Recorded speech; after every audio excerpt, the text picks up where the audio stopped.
দেখছেন ATN news. আপনাদের আমন্ত্রণ জানাচ্ছি আমাদের প্রতিদিনের নিয়মিত আয়োজন হ্যাপেনিং পয়েন্টে, পাওয়ার্ড বাই কাজী অ্যান্ড কাজীটি। আপনাদের সাথে আজকে আছি আমি রুমিতা ইসলাম। দর্শক, নির্বাচন নিয়ে ঘোষণার পর থেকে নির্বাচন ব্যবস্থা কি হবে, পিআর নাকি ব্যালট, এই প্রশ্ন এখন সব জায়গায়। পাশাপাশি আমাদের যে প্রতিবেশী দেশ মিয়ানমার, সেখানে যখন পরিস্থিতি অশান্ত হয়ে উঠছে, তার প্রভাব কিন্তু আমাদের দেশের নিরাপত্তা এবং শরণার্থী সংকট এই সব কিছুর উপরে পড়ছে।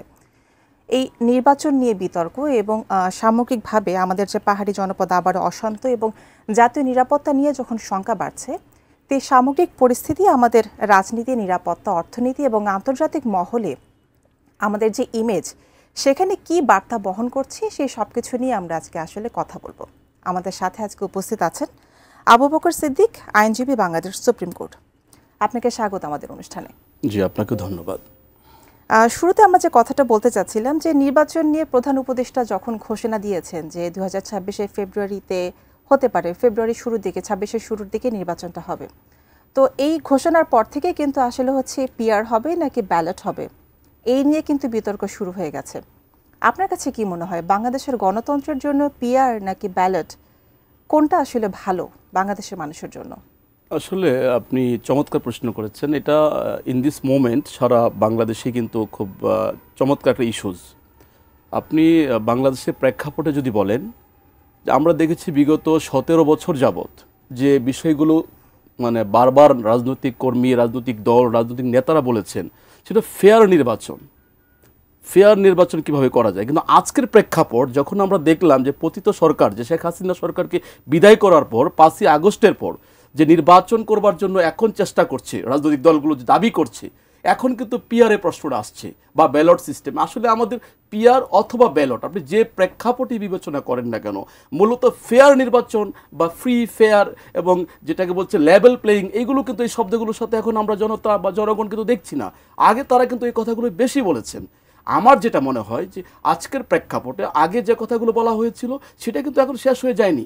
আগে পিআর হবে নাকি বিদ্যমান যে সিস্টেম, নির্বাচনের যে পদ্ধতি আছে সেটা হবে, এর আগে হতে হবে যে সে নির্বাচনটা কি আপনার ওই ফেয়ার হবে কিনা, ফ্রি হবে কিনা এবং লেভেল প্লেয়িং হবে কিনা।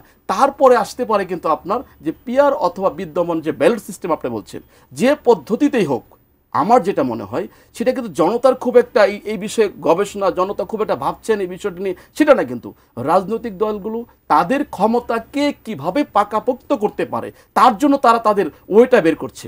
এখন পিআর অথবা পিআরের বাইরে বর্তমান বিদ্যমান ব্যালট সিস্টেম, আসলে দুটাই কিন্তু একই। বাংলাদেশের প্রেক্ষাপটে আপনি যদি পিআর সিস্টেম করেন তাতেই যে জনতার খুব একটা লাভবান হবে, জনতার লাভবান বেশি উপকৃত হবে, বিষয়টা এরকম না। আমার যেটা মনে হয় যে সবার আগে আমি আপনাকে প্রশ্নটা একটু গুছিয়ে করি, সেটা হচ্ছে যে পিআর এবং ব্যালট, জি দুটাতে হচ্ছে ব্যালটে যখন আমরা দেখি তখন মানুষ সরাসরি জেনে বুঝে ভোট দিতে পারে যে আমি আমার এই পছন্দের প্রার্থীকে ভোট দিচ্ছি, কিন্তু পিআরে এক্স্যাক্টলি সেই সুযোগটা থাকছে না। তাহলে বাংলাদেশের মানুষের জন্য, যেখানে আমরা এতদিন যেভাবে আমরা ভোট দিয়ে আসছি, যে আমরা জেনে বুঝে ভোট দিয়ে আসছি যে এই মানুষটিকে আমি ভোট দিচ্ছি, যেটা পিআরে থাকছে না, তো এখন এই পরিবর্তিত যে পরিস্থিতি, তখন আপনার কি মনে হচ্ছে মানুষের জন্য আসলে কোনটা ভালো হবে, পিআর নাকি ব্যালট? না, আসলে এটা যদি আপনি প্রেক্ষাপট বিবেচনা করেন তাহলে তো অবশ্যই আপনার ব্যালট সিস্টেম, গ্রহণযোগ্যতা তো দুই নির্বাচনেই থাকতে হবে। সেটা ঠিক আছে, ওই দৃষ্টিকোণ থেকে আপনি যে কথা বলেছেন, তাহলে যেটা বিদ্যমান আমরা যেটার সাথে পরিচিত আছি সেটা অবশ্যই জনতার জন্য এটাই ভালো হবে এবং আমরা তো এটা অভ্যস্ত, এইভাবেই তো আমরা ভোট দিয়ে রেগুলার ভোট দিয়ে আসছি এভাবে। কিন্তু আমি তারপরও বলতে চাই যে আপনি বিদ্যমান পরিস্থিতিতে রাখলেও, এই বিদ্যমান ব্যালট সিস্টেমে থাকলেও মানুষ কিন্তু আসলে ব্যালটে ভোট দিচ্ছে, মার্কাকে ভোট দিচ্ছে। আপনি এই জিনিসটা কিন্তু ফাইন্ড আউট করতে হবে। এখন আমার মনে হয় যেটা চলমান আছে সেটাকে নিয়ে এখন অহেতুক বিতর্ক করা দরকার নেই। আমি হয়তো ডিরেক্ট আপনাকে বলতে চাচ্ছি না, আমি যদি ডিরেক্ট বলতে চাই তাহলে পিআর এই মুহূর্তের জন্য বাংলাদেশ প্রস্তুত না। যদি এক বাক্যে বলি যে পিআর এর জন্য বাংলাদেশ এই মুহূর্তে প্রস্তুত না। আচ্ছা, আমার যেটা মনে হয়। আচ্ছা, বর্তমানে যেটি হচ্ছে যে বাংলাদেশের একটি রাজনৈতিক দল যারা পিআর ছাড়া ইলেকশনে যাবে না বলেই দিয়েছে, এবং আরেকটি বড় রাজনৈতিক দল বলছে যে তারা পিআর একেবারেই চায় না। এই যে বড় বড় দুটি রাজনৈতিক দলের হচ্ছে দ্বিমুখী অবস্থান, একদল পিআরে যাবেই না, আরেকদল পিআর ছাড়া যাবেই না, দুজনের দুই অবস্থান আছে। তাতে আপনার কি মনে হয় যে পিআর ছাড়া যাব না আর পিআর হলে যাব না, এই দুইটাতে কেন যাচ্ছে রাজনৈতিক দলগুলো? তাদের কি স্বার্থ এখানে, কেন হচ্ছে এমন? না, এটা হলো দেশপ্রেমের জায়গা থেকে যদি আপনি দেখেন তাহলে এই দ্বন্দ্বটা অহেতুক। একেবারেই অহেতুক। কারণ এখানে একটা হীন উদ্দেশ্য, মানে মারাত্মক একটা অসৎ উদ্দেশ্য রাজনৈতিক দলগুলোর আছে। কীরকম, যেমন যারা বলছে যে পিআর ছাড়া নির্বাচনে যাব না, আপনি দেখুন তারা কিন্তু বিগত দিনগুলোতে পিআর ছাড়া নির্বাচনে গিয়েছে। তারা, এমন তো নয় যে তারা একেবারে নির্বাচনে যায়নি পিআর ছাড়া। এবং যারা আপনার পিআরের বিপক্ষে, যে পিআর হলে আমরা যাব না, তাদেরও কিন্তু খুব একটা, তাদের উদ্দেশ্য ক্ষমতাকে পাকাপোক্ত করার জন্য। রাজনৈতিক দলগুলো যদি আপনার একটু ত্যাগী মনোভাব মানে তাদের মধ্যে লালন করতে পারে এবং জনতার স্বার্থটাকে বেশি দেখতে পারে, তাহলে সেই ক্ষেত্রে গণতন্ত্রের স্বার্থে আমি মনে করি পদ্ধতি যাই হোক, পিআর যদি হয়, ধরে নিলাম যে পিআরটাই হচ্ছে, তো সেই ক্ষেত্রে আপনার জনতার লাভটা কি হচ্ছে? পার্টিগুলো দেখছে যে আমার লাভ কি। যারা চাচ্ছে পিআর, তারা ভাবছে যে পিআর পদ্ধতিতে নির্বাচন হলে আমি হয়তো বিজয়ী হব, আমার আসন সংখ্যা বাড়বে। আর যারা পিআর চাচ্ছে না, তারা ভাবছে যে আমার সংখ্যা বেশি হবে পিআরের বাইরে। এই যে দ্বন্দ্বটা কিন্তু পিআর নিয়ে নয়, দ্বন্দ্বটা হলো কে বেশি ক্ষমতার ভাগটা পাবে। আমার মনে হয় এই জায়গাটাই বেশি দ্বন্দ্ব। আর এটা আমাদেরকে কিন্তু সামনের দিকে আরও ভয়ঙ্কর পরিস্থিতি মানে সামনে নিয়ে যাচ্ছে, কিন্তু আমরা ভালোর দিকে যাচ্ছি না। এটা খুবই একটা মানে খারাপ নিদর্শন হয়ে থাকবে আমাদের জন্য, আমার মনে হয় আর কি। এটা বাংলাদেশে যখন আসলে নির্বাচন নিয়ে এখন কথা হচ্ছে যে খুব শীঘ্রই বাংলাদেশে জাতীয় নির্বাচন অনুষ্ঠিত হবে, এবং ইউর পর্যবেক্ষক দল বাংলাদেশে এখন এসে ঘুরে গেল। তারা বলছে যে ব্যালট পেপার নির্বাচনের জন্য তারা স্টাফদেরকে প্রশিক্ষণ দেবে, নির্বাচন নিয়ে অনেক কথাবার্তা হচ্ছে। তো এই যে বাংলাদেশে এখন এই নির্বাচনের ডামাডোলে যখন রাজনৈতিক পক্ষগুলো পিআর এবং ব্যালট নিয়ে দুই ভাগে বিভক্ত হয়ে আছে, এটি আন্তর্জাতিক মহলে বাংলাদেশকে কিভাবে রিপ্রেজেন্ট করছে? না, এটা তো একটা বিশৃঙ্খলার পরিবেশ। আমাদেরকে যেটা আমি আবারও বলছি, পুনরাবৃত্তি হচ্ছে কথাগুলো। আসলে আপনি যেভাবেই দেখুন, বাংলাদেশের প্রেক্ষাপটটা হলো, আমরা এই যে পিআর সিস্টেমটা তো একদম নতুন একটা পদ্ধতির কথা আমাদের দেশে। তার মানে এটা না পৃথিবীর অন্যান্য দেশে আছে, বেশ কিছু দেশে কিন্তু এই পদ্ধতি চলমান আছে। কিন্তু আমার প্রেক্ষাপট, আমার জনগণ, আমার রাজনৈতিক দলগুলো, আমার যে নির্বাচন কমিশন, আমার যে অন্যান্য যে অর্গানাইজেশনগুলো আছে, তারা কি সেটার জন্য এখন এই মুহূর্তে সমর্থবান কি না, এই বিষয়টা কিন্তু বিবেচনায় আনতে হবে। কিন্তু আমরা দেখেছি যে আমরা যেহেতু বিদ্যমান পরিস্থিতিতে অভ্যস্ত, আমরা 54 বছর ধরে যে পদ্ধতিটা অ্যাপ্লাই করে আসছি, সেটাতে থাকলে কিন্তু আহামরি আমাদের খুব একটা ক্ষতি হচ্ছে তা না। বিষয়টা হলো যে আপনি আপনার যে দ্বন্দ্বটা তৈরি করছেন, আপনি কতটুকুন অংশ নিতে চান, আমাকে কতটুকুন দিতে চান। এখন দেখা গেছে যে গবেষণা করে যারা পার্সেন্টেজ কম ভোটারের সংখ্যা, যারা বিভিন্ন জরিপে বলছে যে তাদের যদি পিআর সিস্টেমটা হয় তাহলে তারা আসন সংখ্যাটা বেশি পাবে। আর যদি পিআরের বাইরে হয়, যে বড় দলগুলো তারা বেশি আসন পাবে। দ্বন্দ্বটা কিন্তু এই জায়গায়, কারণ দ্বন্দ্বের কথা থেকে আরেকটা কথায় আমরা যাই, সেটা হচ্ছে বাংলাদেশে বর্তমানে খাগড়াছড়িতে যে ঘটনাগুলো ঘটে যাচ্ছে এবং পাহাড়ি জনপদ এবং সীমান্তবর্তী যে অঞ্চলগুলো আছে, সেখানে বেশ অশান্তি বিরাজ করছে এই মুহূর্তে, এবং মিয়ানমারের অবস্থাও কিন্তু বেশ একটা ভালো না এই মুহূর্তে। তো এই সব কিছু বাংলাদেশকে আসলে কিভাবে প্রভাবিত করছে, এটা নিয়ে আমরা এরপরে কথা বলবো। তবে সময় হচ্ছে একটা বিরতির পরে আমরা এটা নিয়ে কথা বলবো। দর্শক, সময় হলো একটা বিরতির। হ্যাপেনিং পয়েন্টে এই আলোচনাতেই থাকবো, ফিরছি বিরতির পর।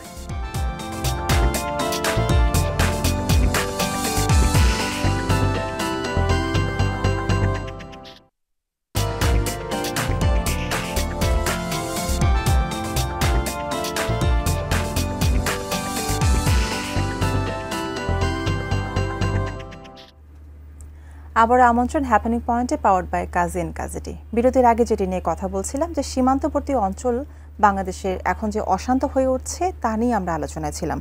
তো যেটি বলছিলাম যে মিয়ানমারের পরিবেশ কিন্তু এখন বেশ অশান্ত, এবং বাংলাদেশে কিন্তু এর প্রভাব পড়ছে। তো এবং শরণার্থী আসাও, মিয়ানমার থেকে রোহিঙ্গা আসাও কিন্তু আমরা এই গত 1-1.5 বছরে কিন্তু আমরা কমাতে পারিনি বা বন্ধ করতে পারিনি।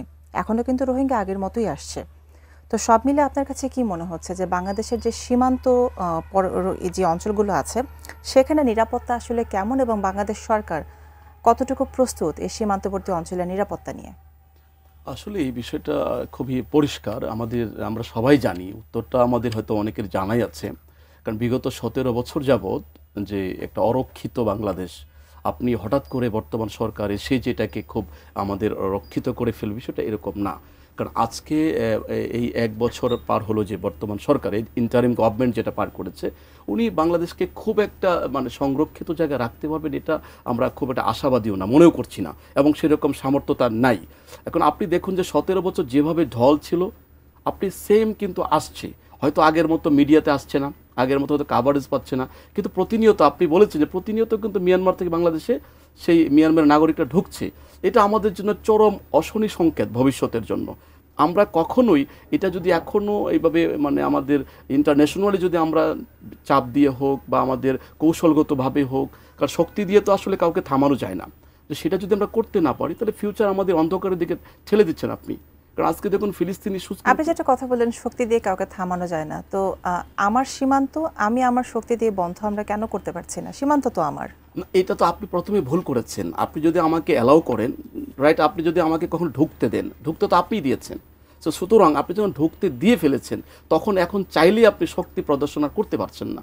এখন আপনাকে সর্বোচ্চ কৌশলী হতে হবে, সেটা ছলে বলে কৌশলে বুঝিয়ে শুনিয়ে। কৌশলের কথা যখন আপনি বলছেন যে এই রোহিঙ্গা সমস্যায় কিন্তু জাতিসংঘ সাধারণ পরিষদে কিন্তু একটা উচ্চ পর্যায়ের বৈঠক অনুষ্ঠিত হয়েছে যেখানে আমাদের প্রধান উপদেষ্টা গেছেন, তো তারপরও আমরা আসলে এই রোহিঙ্গা ইস্যু নিয়ে কোনো সমাধান কেন পাচ্ছি না? যেখানে প্রধান উপদেষ্টার আসার পরে কিন্তু আমাদের মনে একটি আশা জেগেছিল যে যেহেতু আন্তর্জাতিক মহলে ওনার বেশি একটা পরিচিতি আছে, সেই পরিচিতিকে কাজে লাগিয়ে হয়তো এই রোহিঙ্গা সমস্যার একটা সমাধান হয়তো আমরা পেতে পারি, কিন্তু সেরকমভাবে আশাবাদী আমরা এখন আসলে হতে পারছি না।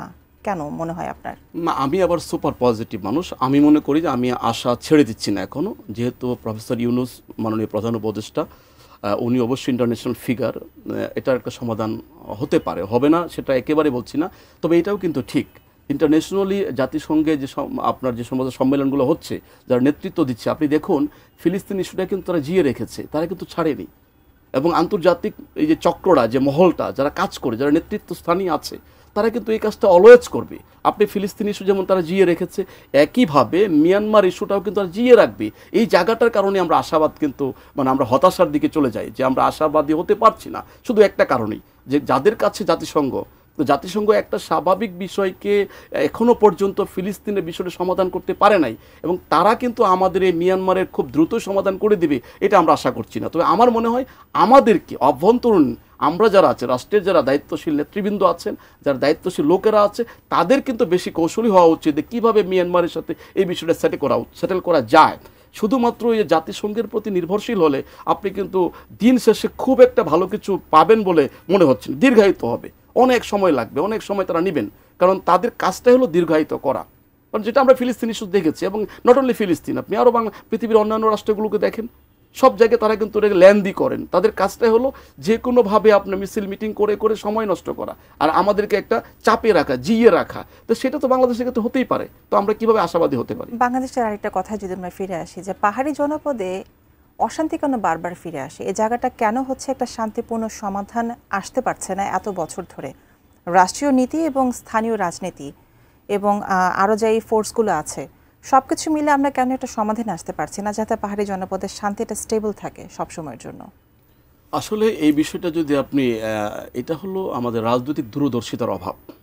আমরা ৫৪ বছর ধরে আপনি যদি দেখুন, যারা ক্ষমতায় ছিলেন বা ক্ষমতার বাইরে ছিলেন, একটা দল মানে বলতে পারবেন না আমাদের রাজনৈতিক দলগুলো বা যারা স্থানীয় নেতৃবৃন্দ আছেন বা জাতীয় নেতৃবৃন্দ আছেন, কেউই কিন্তু এই বিষয়টাকে মানে একটা সাস্টেইন করে এমন কোনো দিক নির্দেশনা, এমন কোনো কিছুই কিন্তু আমরা করতে পারিনি। যে কারণে আজকে পাহাড়িরা যে কাজটা করছে, এটা কিন্তু এই পাহাড়িরা এদেরকে ব্যবহার করছে কারা? আপনি একটু গোয়েন্দা রিপোর্টগুলো দেখেন, আপনি একটু বিভিন্ন মিডিয়া এখন কাভারেজ হচ্ছে দেখেন, আপনার কারা করছে, এটা উস্কে দিচ্ছে কারা? এটা আসলে আমরা নিজেরা নিজের পায়ে কুড়াল মারি বারবার, ওদেরকে ব্যবহার করি আমরা কিন্তু কেউই চাই না, আমরা ন্যাশনালি, আমরা যারা বাংলাদেশের নাগরিক, আমরা চাই না যে পাহাড়ি এই সমস্যাটা চিরতরে সমাধান হোক।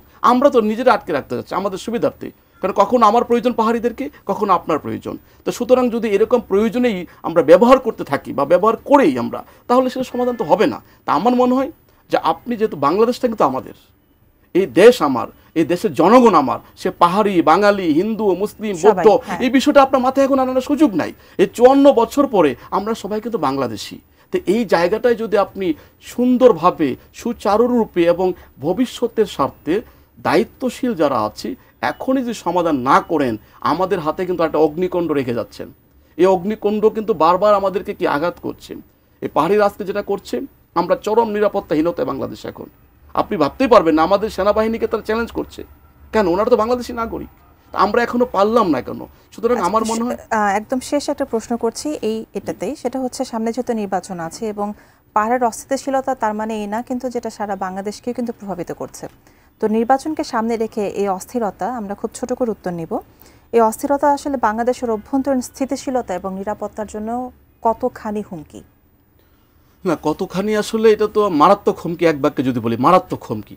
কারণ আমরা এই পাহাড়ি যে আজকের যে প্রেক্ষাপটটা তৈরি হয়েছে সেটা সামনে নির্বাচনে মারাত্মক একটা ইস্যুজ হয়ে যাবে এবং মারাত্মক একটা ভূমিকা রাখবে এই আন্দোলন বা এই যে পাহাড়ি যে অশান্তিটা, এটা আমাদের জন্য একটা ভয়ঙ্কর পরিস্থিতির দিকে কিন্তু আমাদেরকে ঠেলে দিচ্ছে। তো আমরা এটা আশা করি না। আমরা চাই যে পাহাড়ি জনপদে যারা আছেন তারাও আমাদের ভাই, তারা আমাদের বোন, তারা যেন এই বিষয়টা ফিল করে যে বাংলাদেশের প্রত্যেকটা নাগরিক আমরা ভাই বোন, আমরা একে অপরের সাথে কিন্তু 54 বছর ধরে আছি এবং আমরা থাকবো। আমরা জন্ম নিয়েছি এখানে, আমাদেরকে কিন্তু এখানেই আমরা মারা যাব। সুতরাং কারো চক্রান্তে যেন আমরা না পড়ে যাই। সেটাই, সবাই বাংলাদেশী এবং সবাই বাংলাদেশের নাগরিক, মিলেমিশে থাকতে চাই, মিলেমিশে থাকতে পারি, এই পরিচয় যাতে থাকতে পারি। জি দর্শক, কথা বলছিলাম বাংলাদেশের রাজনীতি, নির্বাচন এবং সামগ্রিকভাবে বাংলাদেশের অভ্যন্তরীণ স্থিতিশীলতা নিয়ে। আলোচনা আজকে এখানেই শেষ করছি। দেখা হবে, ভালো থাকবেন। আবার আগামী পর্ব দেখার আমন্ত্রণ জানিয়ে শেষ করছি এখানেই।